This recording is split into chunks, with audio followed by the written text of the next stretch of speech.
Era la primera vez que yo veía la tumba del general. La sensación fue cristalina, inequívoca. Mi general no estaba ahí, ni había estado. No había en su tumba, ni en la muerte, ningún tipo de presencia de él.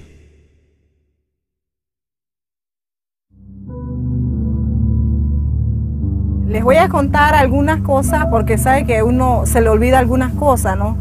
Había un padre que venía de Coclé Norte, subiendo arriba. Cuando vino la inundación, el padre vino hacia Coclecito y él le dijo a los señores que qué podían hacer si ellos estaban de acuerdo a que mandarle una nota al general Torrijos, porque la inundación se había llevado todas las cosas de los señores, porque ellos vivían casi a orilla del río.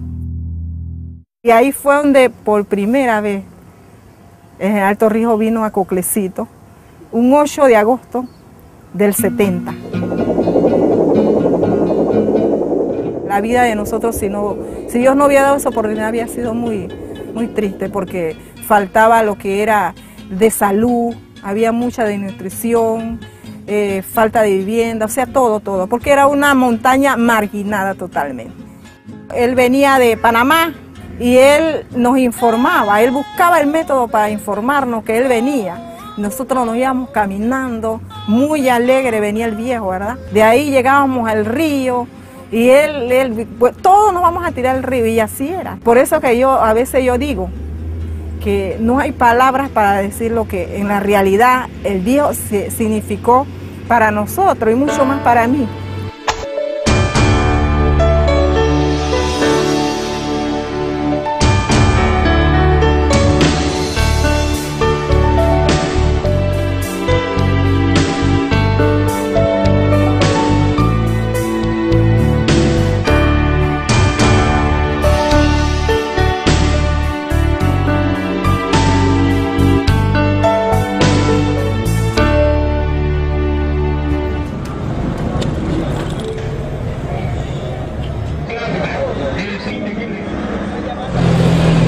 Fuimos 12 hermanos, pero como Omar era octavo y yo novena de los 12, pues tuvimos más relación.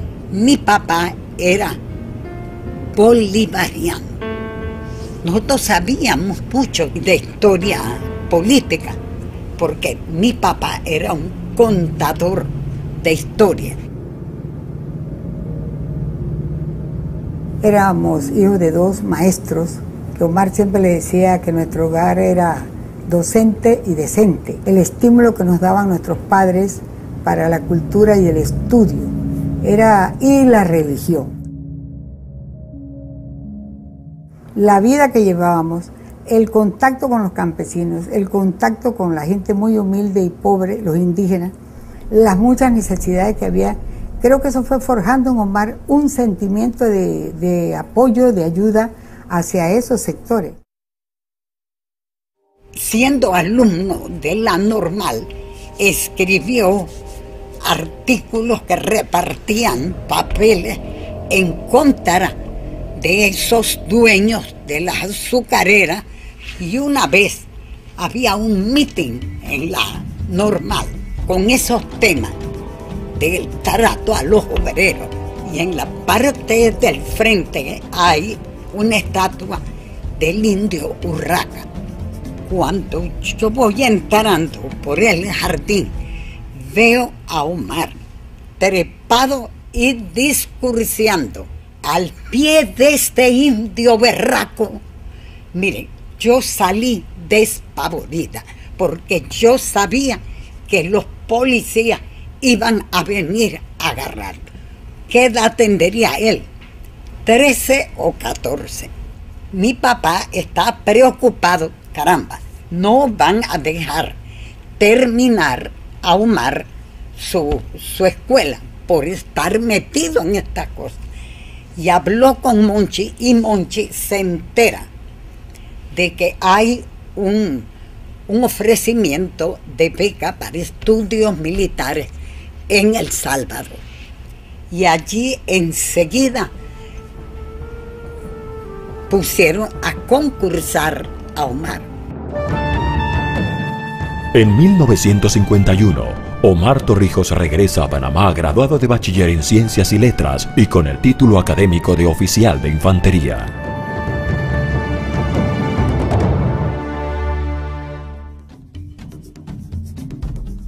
Cuando Omar vino, ya de graduado de militar, él se le presenta a nuestro padre, que era un maestro, y dice, bueno, ahora estoy vestido de militar, graduado, papá, diga usted, ¿en qué quiere usted que yo ayude acá?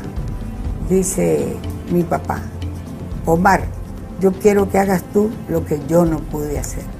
Abre escuelas en todos los lugares donde tú puedas abrirla, que la educación es lo que más puedes tú ayudar a toda esta campesinos e indígenas de nuestra provincia. En 1952 se incorpora a la policía con el rango de subteniente. Ocupa diferentes responsabilidades dentro de la Guardia Nacional al frente de la zona atlántica con sede en Colón y de la zona norte con sede en David, y como capitán jefe de la Guardia Nacional en el aeropuerto de Tocumen. En 1966 es promovido a teniente coronel y designado a la Secretaría Ejecutiva de la Comandancia de la Guardia Nacional. Omar Torrijos era el oficial de más alta y amplia formación académica en Panamá.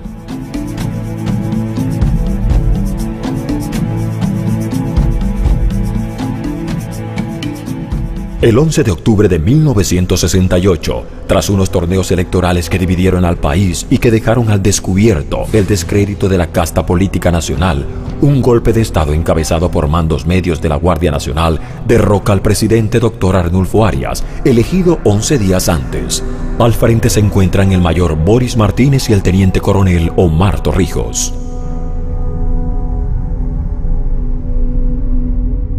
Para diciembre de 1969, y aprovechando un viaje que realiza el ya entonces general Omar Torrijos a México, el resto de los golpistas intentan sacarlo del camino. Omar Torrijos estaba defendiendo un nuevo tipo de liderazgo dentro de la Policía Nacional y también para los sectores más populares. Pero el intento de contragolpe fracasa. El general Omar Torrijos regresa en una avioneta desde México hasta la provincia de Chiriquí. Los oficiales y la población se le van sumando a su paso, respaldando su regreso, y una caravana encabezada por el general recorre el país aclamada por el pueblo hasta la ciudad de Panamá.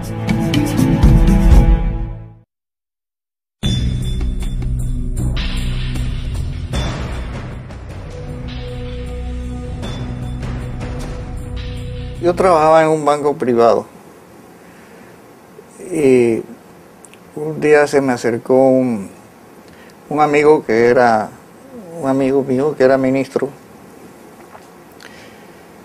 y me dijo que si consideraría la posibilidad de aceptarle un puesto a Omar.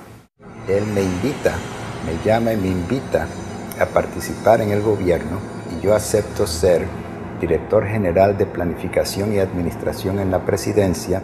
Yo había escuchado y conocía a Torrijos por las noticias, pero nunca lo había visto personalmente, hasta que me tocó verlo en la cárcel de Colón. La oferta que me hicieron fue que aceptara la gerencia de la Caja de Ahorro. Pertenecía a la primera organización campesina. Eso hizo que desde muy temprano ya fuese señalado, ¿no?, como un agitador, y eso me llevó a la cárcel. Pues Torrijos incorpora a todos unos grupos de tradición más popular e inclusive de tradición de izquierda, porque ellos tenían banderas de reivindicación con las cuales Torrijos estaba de acuerdo. Y jamás Torrijos me dijo, quita a ese tipo, vota a este, no pongas a este, nombra a este. Sería deshonesto en decir que eso fue así. Recuerdo, fui el último de todos los presos políticos que tuve que hablar con el Torrijos. Me pregunta que por qué yo estaba preso. Le contesté en un tono muy fuerte, yo diría rayando en lo grosero, en el que yo le decía, yo estoy preso aquí, por defender la tierra de los campesinos, o yo, por eso yo estoy preso aquí. Dice, no, espérate, ya vas a salir, no hay problema. ¡Libertad! ¡Libertad! ¡Libertad! ¡Soberanía! ¡Soberanía! ¡Soberanía! ¡Soberanía! ¡Oh, muerte! ¡Oh, muerte! En tiempos anteriores la única comunicación que teníamos con el pueblo era aquella de la piedra por parte del pueblo y las bombas lacrimógenas por parte de la Guardia. A raíz de esto, pues, la Guardia ha tomado una nueva mentalidad. El general, conductor ahora de la tropa, tiene la idea de formar un guardia con una mentalidad muy distinta a la que se formaba en otros tiempos. Ahora la Guardia está al servicio del pueblo. Este fusil que los muchachos tienen en la mano está al servicio del pueblo y es del pueblo. Todos somos pueblo ahora mismo. ¡Soberanía! ¡Soberanía! ¡Oh, muerte! ¡Oh, muerte! ¡Uno! ¡Dos! ¡Tres!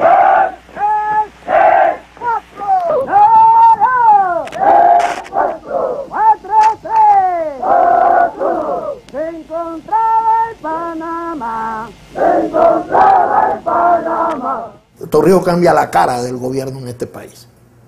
Ya no eran los mismos apellidos que se conocieron durante todo el siglo XX. Entonces ya comienzan a incorporarse apellidos nuevos de gente que viene del Chorrillo, que viene de Santana, que viene de Río Abajo, que viene de Curundú. Y ya desde ese momento el país no fue el mismo.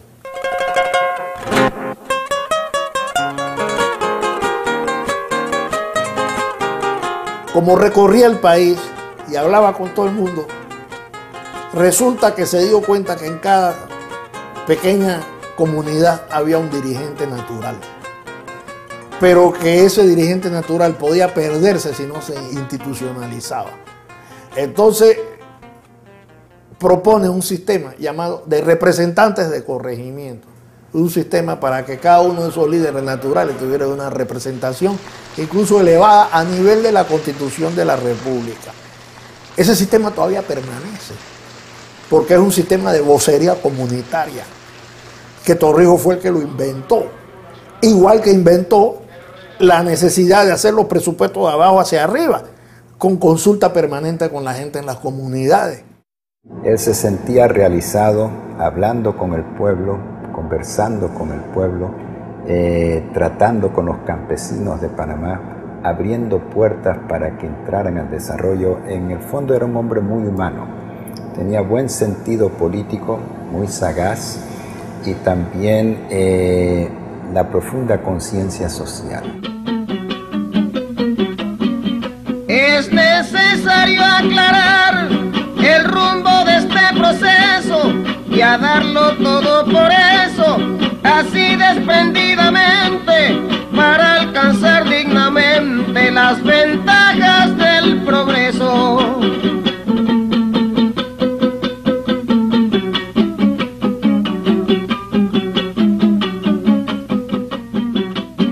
Lo que antes había sido una política de persecución hacia los campesinos, lo que antes había sido un delito, el organizarse, ¿no? Se convierte ahora al revés, en una política de Estado para impulsar la organización de los campesinos. Y se crea una organización denominada Confederación Nacional de Asentamientos Campesinos, que celebra su primer congreso en octubre de 1970. Nunca antes los campesinos habían tenido acceso a la tierra. Habíamos invadido fincas y esa invasión nos costó cárcel. Nunca fuimos reconocidos, sino perseguidos. Entonces, el proceso, la estrategia, permite que estos campesinos tengan acceso a la tierra. Y la institución que marcó el paso, apoyado de manera directa por el general Torrijos, fue la reforma agraria. El hecho de ser parte, porque eso fue lo que pasó, de ser campesinos olvidados, perseguidos, de repente nos encontramos con una cuota de poder que ejercimos junto al general Torrijos. Eso no es cuento, es una realidad. Este viejo que tú ves aquí de 70 años tenía una comunicación directa con el general Torrijos, directa. Ya le entregaron a Omar el suficiente poder para que pueda emprender y una marcha sin parar. Que digan nuestros embajadores, que los embajadores de las repúblicas amigas que aquí están presentes, que digan los periodistas que aquí están presentes, ¿qué pueblo del mundo soporta la humillación de ver una bandera enclavada en su propio corazón? Que lo digan.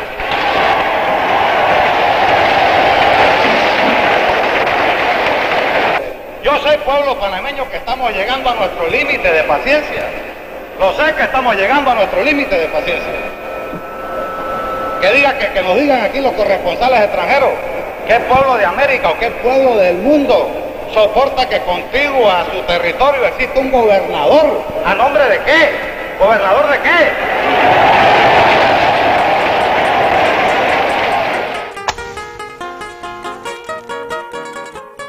Al conformar un país distinto, con un nuevo esquema de Estado y una participación integral de todos los ciudadanos, Omar Torrijos le da una nueva personalidad y un nuevo temperamento a Panamá. Es entonces en el apoyo del pueblo a su labor donde encuentra la fortaleza moral y política para emprender la tarea más importante: recuperar la zona del canal y consolidar la soberanía. Ustedes lo pudieron observar ahora que pasaron por ahí. A pesar de que fueron invitados por nuestro gobierno, yo no les hubiera podido garantizar que ustedes en esas 10 millas que pasaron bajo jurisdicción de ellos no se buscaran un problema y no amanecieran mañana en una corte de Luisiana, allá donde están los tribunales de apelación. Así que eso es duro, fíjense lo duro que es. Uno no puede garantizarle a un padre de familia que salga para el trabajo y que no amanezca en una cárcel de un país extranjero, ¿no? Es el único país del mundo que limita por 5 puntos cardinales, más son 4. Al norte, allá y en el centro. Eso es duro, le digo. Y en el centro ahí está la cerca, ahí están los misterios.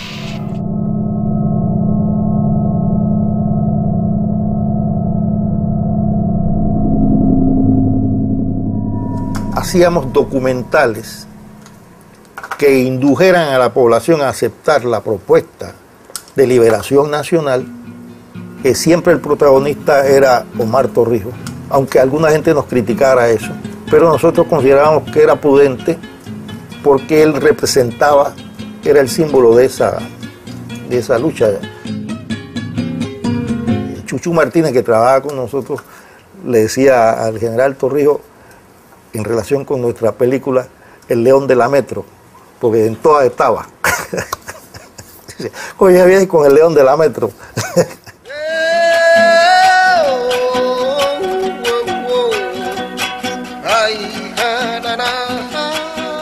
Una de las cosas que más me impactó a mí, y que fue una de las cosas que más me hizo a mí pensar que estaba frente a un hombre honesto, es la vez que lloró y nos obligó a llorar a todos. Y fue hablando de la lucha contra el imperio.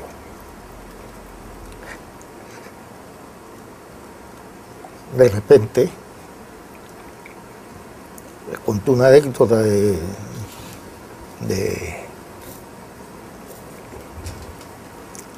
cuando era niño, o cuando él iba con su hijo y el hijo le preguntó que qué hacía esa bandera atravesando al lado de la... ¿Qué hacía esa bandera en territorio? Le enseñó la bandera de Estados Unidos. Y él dice que no pudo contener la rabia y lloró, ¿no? Y ese día él lloró allí con nosotros, a mí se me salieron las lágrimas, ¿no? Y, coño, los hombres no lloran, ¿eh? Y ese día lloramos. Eso me indicó a mí que el hombre estaba actuando con sinceridad. Que toda la patria cante la jornada magistral de la lucha desigual de aquella noche de enero y que grite el pueblo entero que se vayan del canal.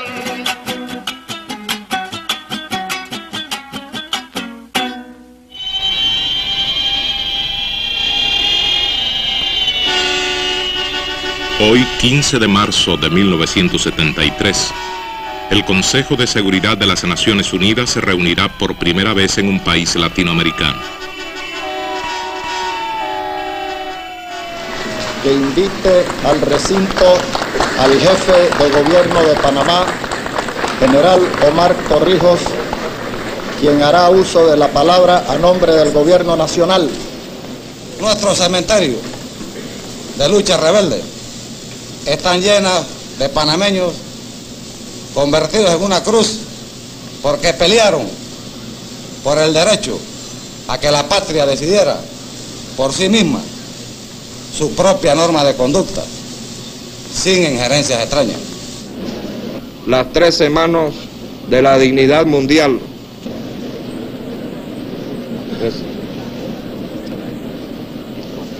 En contra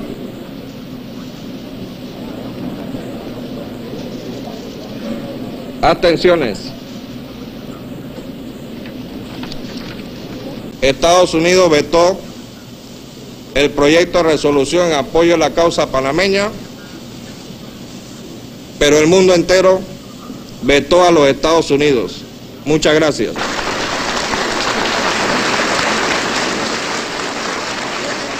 El hombre fue suficientemente hábil como para darse cuenta que la solución del problema panameño pasaba por internacionalizarlo, de tal manera que en vez de ser solo la religión de Panamá, el canal se convirtiera en la religión de América y del mundo.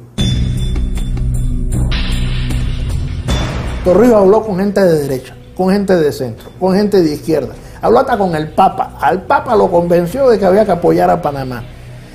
Entonces hubo un caleidoscopio ideológico, todos coincidentes en que el problema de Panamá había que resolverlo. Si se hubiera quedado el asunto en términos bilaterales entre Estados Unidos y Panamá, todavía estuviéramos negociando.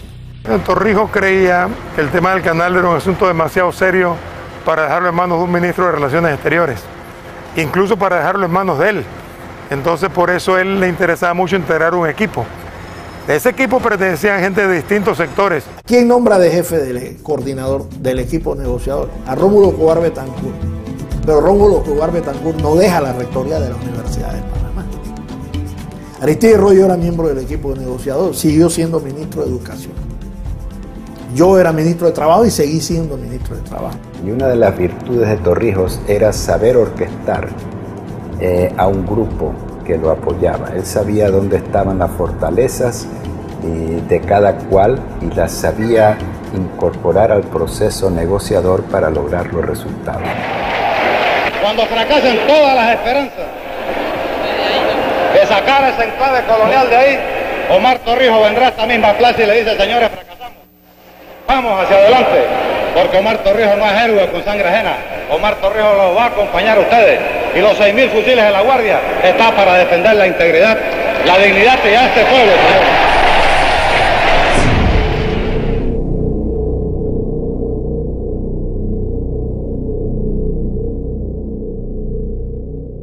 La clave se dio cuando él convenció a los Estados Unidos de que la seguridad del canal dependía del cariño que los panameños le teníamos, y que mientras esté bien, siguiera esta ruta intermarina, siguiera en manos norteamericanas, esto no era un sitio seguro, porque tendría que poner un soldado cada 2 metros al lado del otro durante 80 kilómetros del lado y lado del canal. No queremos más militares, no queremos más militares y que se vayan del canal.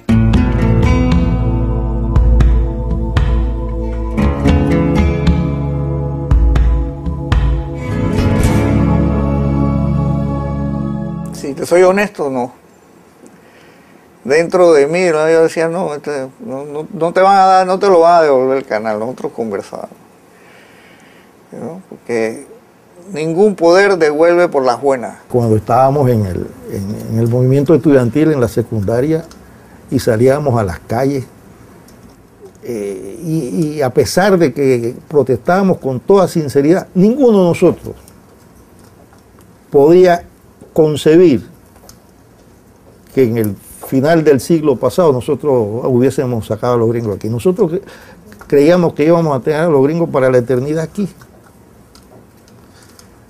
Y nosotros creíamos que íbamos a tenerlo a pesar de nosotros mismos, pero también sabemos que había gente que quería tenerlos para la eternidad aquí. Estimados amigos senadores, me despido recordándoles un pensamiento de un prohombre que hoy recobra más vigencia que nunca.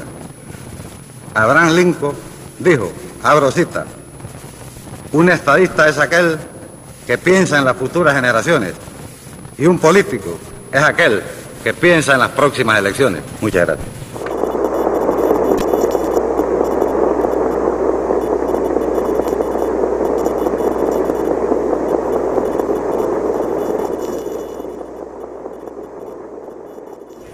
I dealt with many leaders around the world when I was president. I never had a relationship with any leader that was better than mine with Omar Torrijos. He was a man of a great foresight. He was a man of personal courage. He was a man of integrity. And he was a man who overcame extreme difficulties to achieve a great goal. And I've always been thankful to Omar Torrijos, the contribution that he made to the United States of America. And I've always been grateful that he gave me a chance to participate in the achievement for which he deserves credit.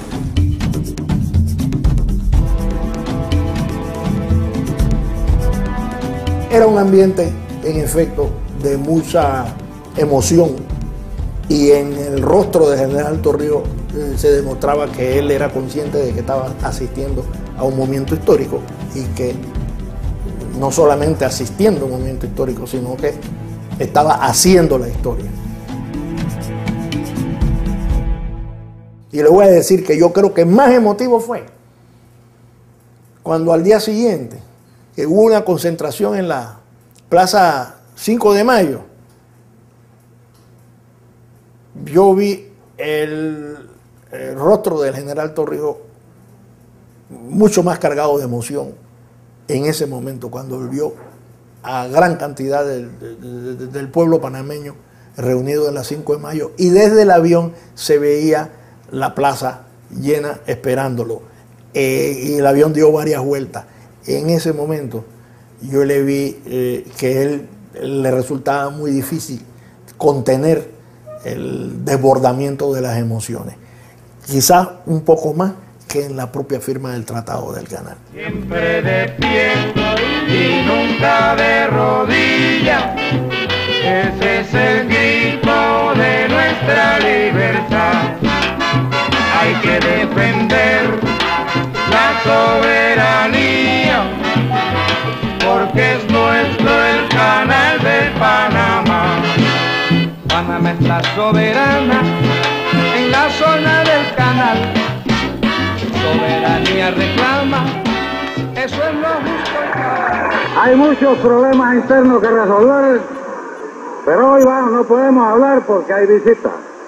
Hay visitas, y cuando hay visitas de tanta jerarquía, no podemos mencionar los problemitos, pero eso no quiere decir que no los mencionemos después, ¿no?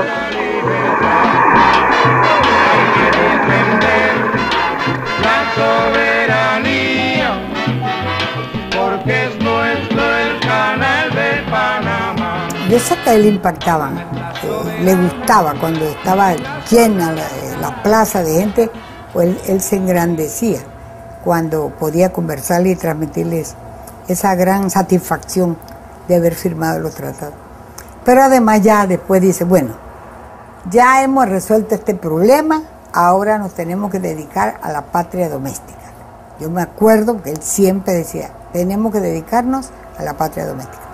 ¿Qué quiere decir con eso? Que sí, tenía que seguirse verdaderamente. Combatir la pobreza, la desnutrición, todo lo que significaba la vida íntima de nuestro país. La danza de las tijeras cortando cintas se extendió por todo el país. Carreteras, caminos, puentes por doquiera. Solo en raras ocasiones participa el general en estos actos de inauguración. Para él, este ya es un problema resuelto. Lo que le preocupa es el próximo. Él llamaba a la patria doméstica, o lo que él decía que era su peregrinaje, lo que él iba a una comunidad y se juntaba con la gente y veía cuáles eran las necesidades. Entonces él usó términos como telefonizar el país, como electrizarlo, como llevarle agua a todas las comunidades, entonces escuelizar el país, decía. Hicieron programas para la agricultura, para la pesca, para la ganadería, para la pequeña industria, para que el individuo fuera dueño de su negocio, de su trabajo. Y en la Caja de Ahorro se hicieron préstamos hipotecarios a barriadas de escasos recursos. Él se esforzó por desarrollar una verdadera clase media. Torrijos implementó un programa de estudios y de becas para profesionalizar a los jóvenes que tenían capacidad, que no tenían oportunidades de estudiar. Fue formando profesionales y le fue cambiando el rumbo de la nación. Abrió escuelas en todos los corregimientos, abrió escuelas en todos los distritos y abrió universidades en todas las provincias. Digo, has cumplido con lo que mi papá te dice, he cumplido.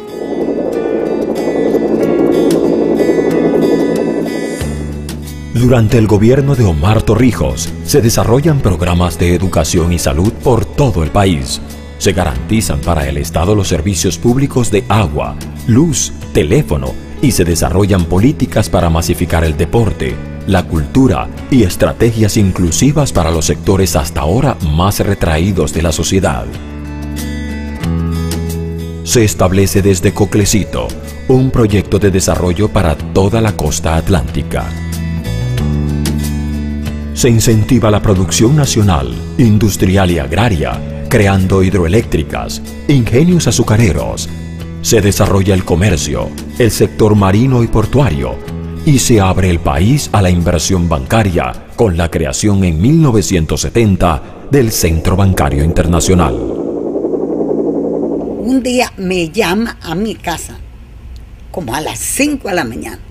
Baby, ¿estás despierta? Sí, cómo no. Tú puedes venir acá. Los líderes obreros de Puerto Armuelles y de Bocas del Toro le habían pedido actividad artística y él se quedó, pero admirado, y me dice, ¿tú crees que tú puedes hacerles un programa anual para que vayan grupos artísticos de acá allá a hacer varias presentaciones? Digo, sí podemos. Pero cuando tú le das más importancia al resultado que a lo que te vas a ganar, las cosas salen mejor. Y en esa época, por alguna razón, se había creado una mística.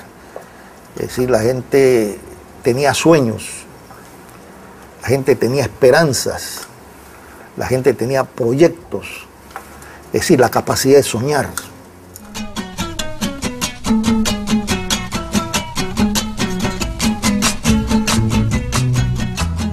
Muy llano, muy campesino, muy ajeno a cualquier sofisticación, ¿no? Tenía una gran dimensión humana y una gran capacidad para comprender las aspiraciones, las preocupaciones, los criterios de la gente que estaba a su alrededor. Cuando comí con él, en Farallón, por ejemplo, comíamos arroz con andú, carne asada y plátano frito y poroto. Eso era lo que comía, además era lo que le gustaba. Torrijos decía, por ejemplo, yo me llamo Omar, yo no me llamo Prudencio. Eso quiere decir, yo no puedo guiar mi conducta pública solamente por la tranquilidad y por no buscarme problemas. Al contrario, todo dirigente significativo y gigante es el que precisamente se busca problemas, el que no niega los retos, el que se incorpora a una lucha en la cual a lo mejor ni siquiera está seguro de cuál va a ser el resultado. Se arriesga. Mire, un viaje que él nos contó que hizo, creo que fue a Libia. Él se dio cuenta que Gaddafi estaba reterichero para abrir las universidades a las mujeres. Y él, Omar le dijo, hombre, no, abre esa universidad para que vayan todos los jóvenes que... Dice, no, en mi país están muchos. La universidad se ha abierto popular, para que todo el mundo pueda ir, hombres y mujeres.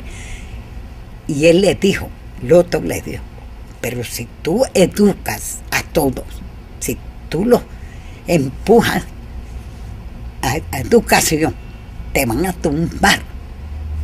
Eso te van a tumbar. Dice, bueno, me tumbará el talento. Levántate, muchacho, que está amaneciendo. Levántate, muchacho, que llegó la madrugada. Levántate, muchacho, que llegó la madrugada.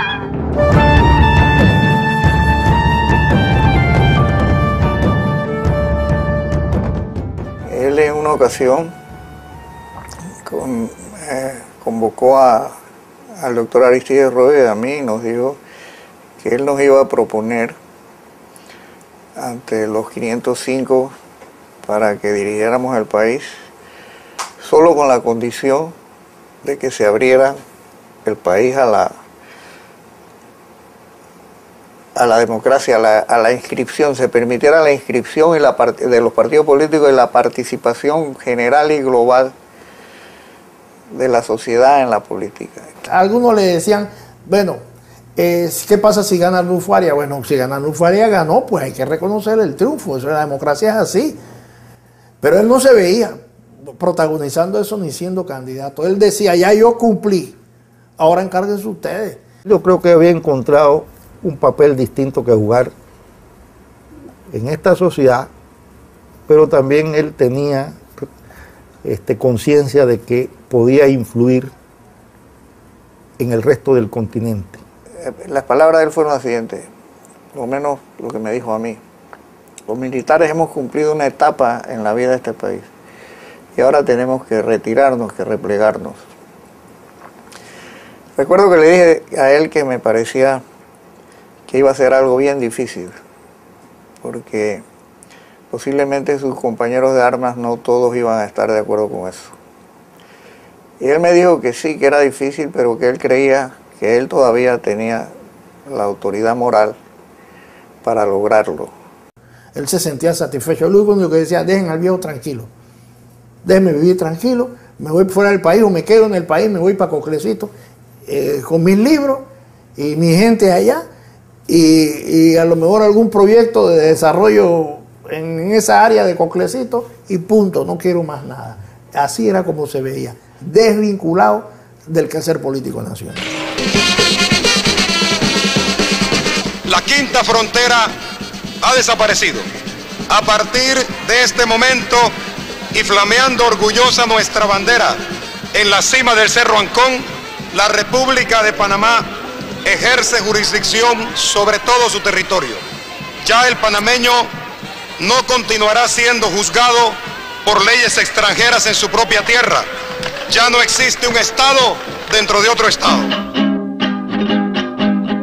Voy a ver un Guayacán. El 1 de octubre de 1979, el pueblo panameño se vuelca a las calles para entrar en los primeros territorios revertidos en la zona del canal, como cumplimiento de los tratados Torrijos-Carter. El general Omar Torrijos, protagonista de esta épica conquista, no asiste a la ceremonia. Consecuente con su repliegue, prefiere irse a Coclecito, a su casa entre las montañas. Su pueblo esperaba victorioso en la zona del canal, y Omar entraba por derecho propio en la historia. que él se la pasaba trabajando, ¿no? Yo recuerdo una vez que fuimos a Boca y ya era jefe de Estado. Y me dice, ¿tú cumpliste en estos días? Y yo, sí, te felicito. Y seguimos caminando. No era, de verdad, nosotros no, por lo menos en mi caso, yo no esperaba mucho. Digo, y yo sé que mis hermanos tampoco, a nivel de cosas, de regalos y ese tipo de cosas. Yo no sé si la expresión era un militar soft. Porque yo nunca lo vi a él castigando, ¿no? Tú sabes, que piensa la gente que un militar es un tipo que te pone a marchar todos los días en tu casa. No, yo nunca, tú sabes. Él nunca me pegó. Mi papá nunca me puso la mano encima. Mi papá nada más tenía que mirarme. La vida ahí, él no decía, yo no voy a estar aquí toda la vida. O trabaja o estudia. Yo no voy a dejar plata. Sí. A la gente no la engaña, ¿sí? A la gente no la engaña. El tipo estaba muy comprometido con lo que hacía. Y entonces,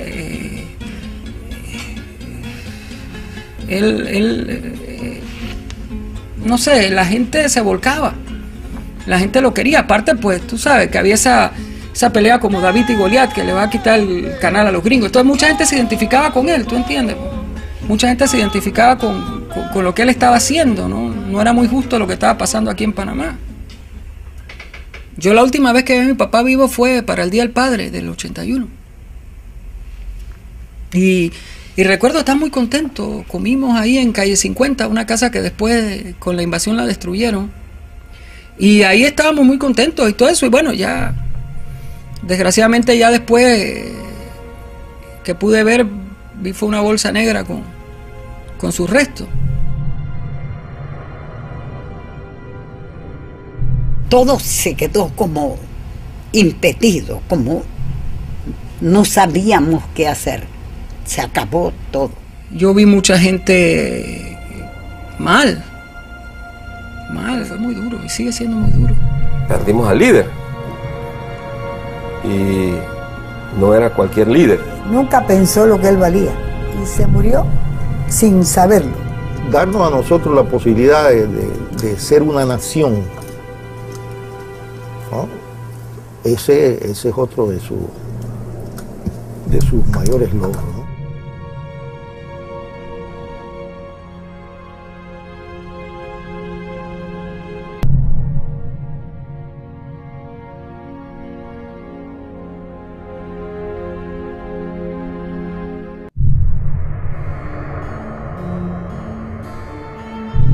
Murió sin recular. Eso es un triunfo que no echó para atrás.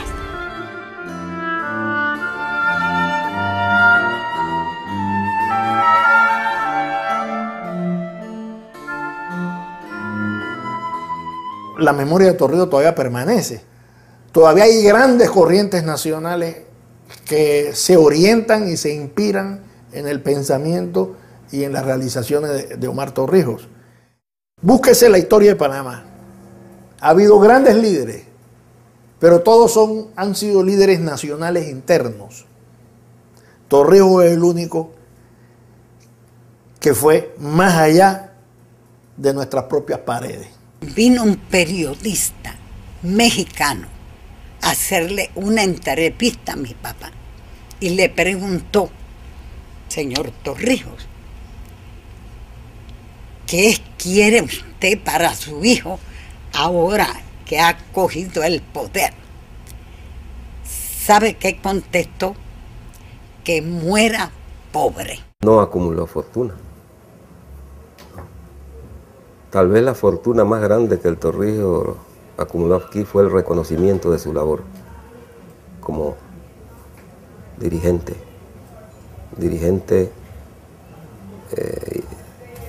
que culminó una tarea, la más importante tarea del país. Eso es lo que Torrijos nos heredó y eso es lo que el pueblo reconoce. Yo una vez tuve que hablar en México y cuando me pronuncian me dicen, esto era un congreso inmenso, cuando dicen que yo soy Berta Torrijos de Arosemena, hermana del general Torrijos, yo me quedé espantada. La gente se ha parado a aplaudir. Claro, le estaban aplaudiendo a Omar, el recuerdo de Omar. Tu muerte es como la hiedra que cubre el puber, lamento sobre los niños de viento que pululan en la sierra.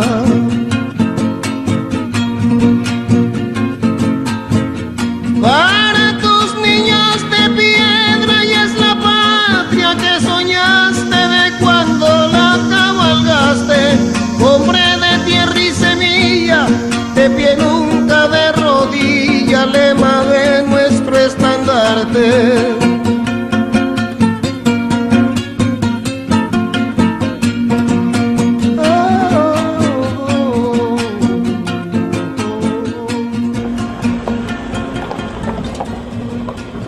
Siempre toda una vida cuidando esa casa. Han habido momentos que he tenido que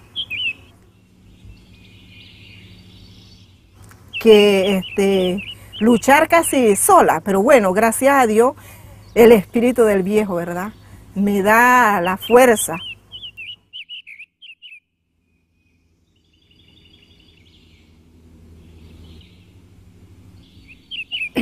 Para seguir adelante, cuidar esa casa. Siempre he estado allí, las visitas vienen, yo las atiendo, les explico. Después que el general murió, vinieron y nos dijeron de que teníamos que irnos obligatoriamente a la policía, porque si no nos íbamos a quedar sin trabajo. Después, para la invasión, fue que ya dieron la orden que la casa tenía que permanecer cerrada.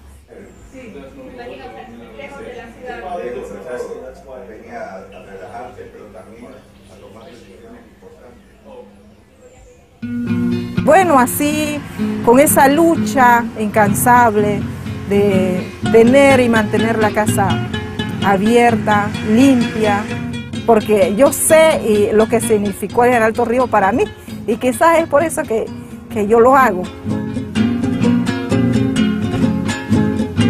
Nosotros lo necesitamos mucho, y que aquí en Coclecito está su gente, que lo quiere todavía lo quiere, ¿verdad? Yo hablo de general Torrijos como si él estuviera vivo, porque así es. Y a veces, por ejemplo, yo sueño con él y él me dice a mí: negra, yo no estoy muerto, yo estoy vivo.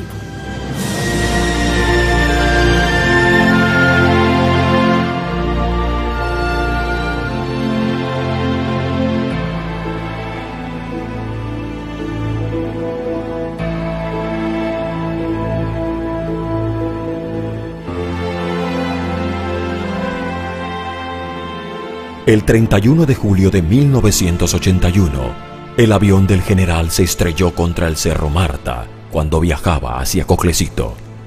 30 años después, aunque Panamá se coloca como la economía más pujante de América Latina, más del 40% de la población vive en la pobreza y el 10% vive en extrema pobreza.